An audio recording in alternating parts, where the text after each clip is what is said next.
It's a bird! It's a plane! It's a giant beetle working through the ground, holy shit!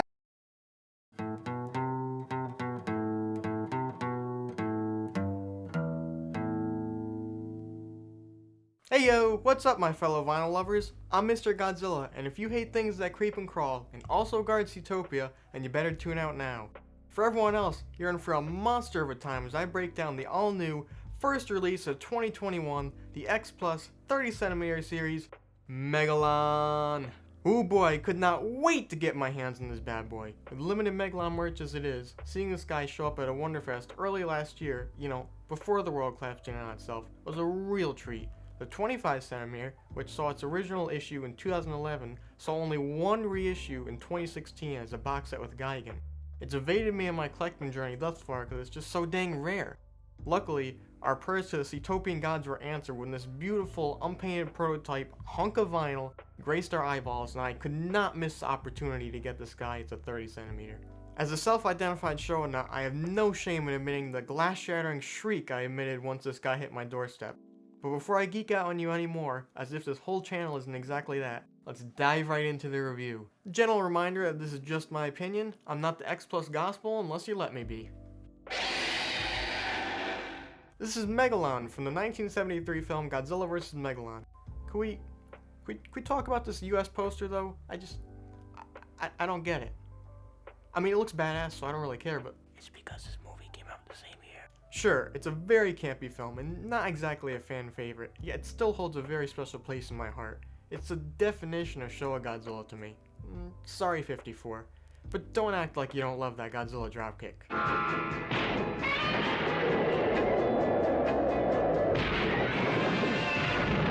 Megalon is a combination of a Japanese rhinoceros beetle, cicadas, and grasshoppers. Thank you, Wikizilla. Under the control of the Zoetopian people set out to take revenge in the surface world after nuclear testing has disturbed their cities. One thing leads to another. Jet Jaguar and Gigan show up alongside Godzilla, and, as fate would have it, the giant monsters duke it out, eventually sending our villains packing. You gotta see it to believe it. You'll see it all in Godzilla vs. Megalon.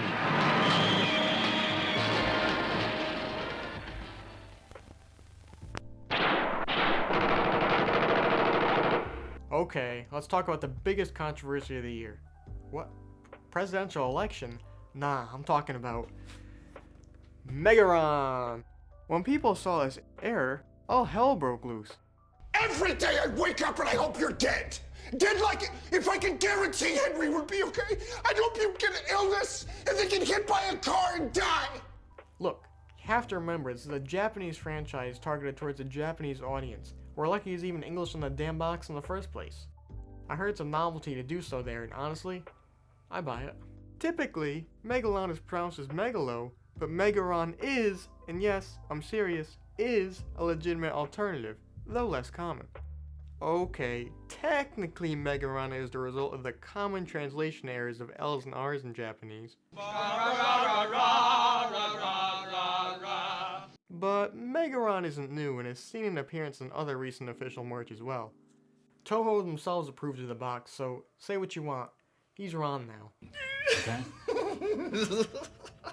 The rest of the box incorporates that classic 30cm colorful overlay, and I'm so glad they went with this rather than those bland, boring cardboard boxes. I mean, I hate them. I hate them. In fact, I love this box so much, it's even earned a place amongst my shelves. Other than that, it's just a box, and honestly, I can't believe I spent this much time talking about it. I did go RIC on this dude because I just couldn't pass up this little guy right here. That's right, it's a little flying JJ. Some folks hate these extras because they're hard to display and they're out of scale, but they just hit that sweet spot for me. I mean, look at him. The sculpt alone is insane for his size, with so many fine details that would impress even on a larger figure. The paint is dead on and makes him one of the more colorful additions to my shelf. Additionally, he's made of squishy soft vinyl. What could be more fun than that? At least his antenna won't snap off easy.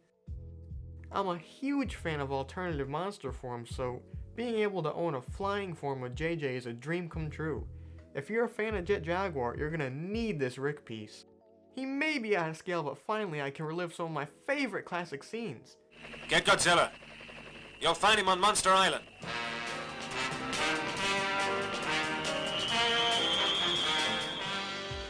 However, despite my praise, I'll admit I was looking for something a little different. I would have loved to see extra parts as a RIC instead, something like an extra head with an open mouth for napalm bombs, or even just simple mouth articulation. Extra or extendable wings, which is definitely a stretch, but think about how sick that would be. Interchangeable drill hands to form one large drill, or maybe even just a flying Megalon RIC Extra. Alright, you know what? Scrap all those ideas. What we really wanted was this. Or maybe even him. That being said, I do love my little JJ here, and I'll take what I can get. As long as it's not another light up. Megalon here is indeed a true 30cm figure, clocking in at exactly that to the top of his head and 32cm to the tip of his horn. He's about 23cm long with his drills, or 14cm without. His more upright posing means that he doesn't take up a ton of space on the shelf and you can practically squeeze him in anywhere, granted that you have the height because he is quite tall. First off, I want to show you what he looks like next to the 30cm Gigan 72, who is clearly undersized. They should be around the same height, with Gigan actually being taller, but the scale here is clearly off. This means that we need an updated Gigan 72 or a new 73. I'm down for either. Sadly, I don't have any 30cm Showa Godzillas somehow, but here he is next to the 30cm Godzilla 93, another true 30 that actually pairs quite nicely. The closest I have to a 73 Goji is this 25cm Godzilla 71, who obviously is underscaled and would definitely be crushed. And lastly, here he is next to the 30cm Hedorah just for the hell of it, who I honestly expected to tower over Megalon more than he does. I don't have the 25cm Megalon or the 30cm Jaguar to compare him to, but now I'm definitely on the hunt. And bring on that 30cm Goji 73! Price-wise, Megalon seems to be about average for a 30cm, with the standard retailing for about $180 and the RIC for about $200. Those prices were for early birds and before shipping, so you're looking at a minimum of $250 for either shipped to your door. Personally, I think he's well worth that, and I'd snag one while you can. And for those unfortunate enough to order with EMS, my prayers are with you.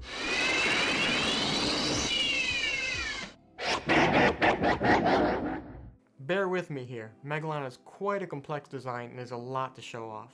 Megalon was sculpted by Akira Abaraki, who also happened to sculpt the 30cm Godzilla 2000 version 2, a great figure in its own right. X Plus ultimately had the final say on the sculpt of the head and drills, and oh man are those my favorite parts about him. Let's take a closer look and start at the head. Just look at this thing! Gorgeous! Those eyes gotta be the highlight for me. Each bump is individually sculpted under a clear lens that just makes it look incredibly realistic. They pop right out at you. The horn looks exactly right, it's got good proportions and that signature form star shape. Additionally, each metallic looking section is made of squishy soft vinyl like the JJ, a really nice touch that I personally haven't seen before. If you want some real attention to detail, check out this blue dot, which may be a jewel of some type. Did you even know he had that? Cause I sure didn't, but after a careful inspection it is indeed present on the suit. Good catch! Those antennae really stand out on Megalon even if they appear to be fragile. They're soft enough to move, but not too much. Something else to note is that the left antenna ends in a point, while the right is dulled on the end. I checked some stills and footage and, lo and behold, one of his antennae does appear to be dulled on the end, while the other is pointed. I mean just. Maybe it's just a simple sculpting error or the camera angle, and I'm looking way too much into a minor detail seeing it in the film where it isn't, but I don't care, I'm pretending it's there and that X Plus noticed. Now onto the mouth here, and each little tooth or pincher, whatever those things are individually sculpted with precision. It's not just a flat and closed off section because there's definitely space and details all throughout it. After comparing the stills in the film though, I think the mouth is a tad undersized in this guy, but I almost prefer it this way. The 25cm makes him look like a brace face, while here, the smaller size seems to suit him a lot better. Maybe this is a stylized detail that X Plus is known for, as they occasionally change up an aspect of the suit to make it more appealing on the figure. In any case, I dig it. The head itself is extremely fine-tuned, though like the mouth, maybe a tad undersized. To compare it to the 25cm again though, I think it's a lot closer. Honestly, it's something so minor that's negligible in the face of insane detail, which doesn't stop at the head. On his neck we find sculpted hair, as well as on his arms and legs. I'm actually quite impressed with how good it looks for being a vinyl representation of fur. Definitely the way to go, as real fur would have probably looked out of place. And right under that, there's some plates and frills that prove just how crispy the detail is in this dude.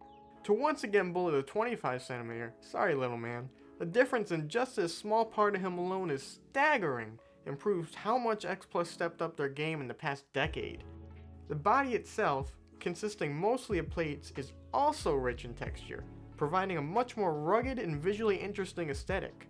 I'm beyond impressed with how insane they are, being rough to the touch and overall an undeniable game changer for making ordinary aspects interesting. The proportions, aside from the head, look spot on to the suit, and this figure managed to capture this complex character so incredibly well. And those drill hands, whew, those things are just perfect! They absolutely nailed them both in design and scale. And speaking of scale, let's take a look at those orange scale-like patterns all around his body. They protrude from the figure to give them texture and depth, much like on the suit, and really give Megalon his signature look. I tried to screen match the patterning, but it's quite difficult to tell with how compounded it is. Some sections seem to be dead on, while others, maybe not. That's it, figure's a piece of shit now, let's throw it out. Okay, but really, I'm sure Abaraki had a lot better references than I do, so I'll give him the benefit of the doubt. Besides, I'm nitpicking again, and it's truly irrelevant how exactly the pattern matches up. It looks great either way. His feet here look great, with 2 claws each and looking super clean. Onto his backside, man oh man, those wings! I just can't get enough of this figure. They have the proper bulk and vein-like webbing that makes me believe there's actually wings under the patterned shell. Careful inspection reveals a great deal of ribbing hidden under the main section, and you can even clearly see a portion of the folded wings at the bottom. And that tail, short and stumpy yet so fitting and clever.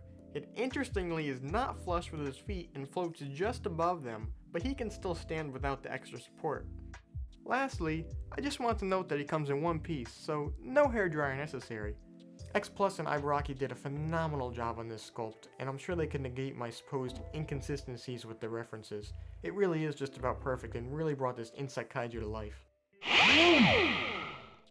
All around, I think Megalon has a decently dynamic pose. It's certainly better than something like this, like the band I went for. Interestingly, his arms have no articulation as they're glued in place, though his feet and lower legs can very slightly twist. His head can also nod a bit, but I'm guessing this wasn't intended. I really wish they had articulated the arms, but even without, they're spaced enough to be interesting.